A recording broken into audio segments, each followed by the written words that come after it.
जो अकीदो आहे त मदीने वारा साईं अव्हां भी नूर आयो, अव्हां जी शहजादी ज़ैनब भी नूर आहे, रुकैया भी नूर आहे, उम्मे कलसूम भी नूर आहे, फातिमतु ज़हरा भी नूर आहे ऐं उन्हनि जा बच्चा भी नूर आहिनि। इहो असां अहले सुन्नत जो अकीदो आहे त तू है ऐने नूर तेरा सब घराना नूर का।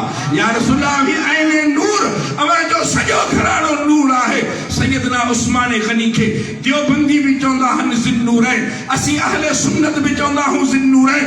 असीं ज़िन्नूरैन पंहिंजी मर्ज़ीअ ते न चवंदा आहियूं।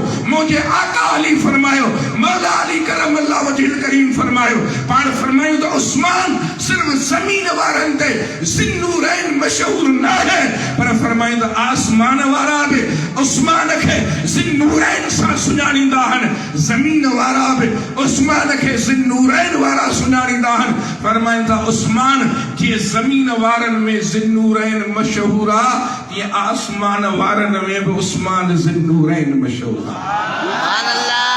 ॿिनि नूरनि वारो, ॿिनि नूरनि वारो। वरी अल्लाह जो शान ॾिसो, ऐं तव्हां देवबंदियुनि जा इश्तिहार ॾिसंदा हूंदव, उस्मान ज़िन्नूरैन कॉन्फ्रेंस कंदा आहिनि न, उस्मान ज़िन्नूरैन कॉन्फ्रेंस, या सिपाही साहबा वारा इश्तिहार छपाईंदा आहिनि त बाबा 18 ज़ुल्हज सैयदना उस्मान जी शहादत आहे, उस्मान ज़िन्नूरैन जी शहादत आहे, उन जी मोकल कयो, उस्मान ज़िन्नूरैन जे शहादत वारे दिहाड़े जी मोकल कयो। ज़िन्नूरैन मञींदा आहिनि।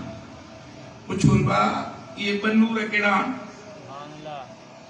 जे साईं हुजूर जी ॿ न्याणियूं आहिनि न, उस्मान साईं जे निकाह में उहे ॿ न्याणी नूर आहिनि, इन करे उस्मान ज़िन्नूरैन आहे।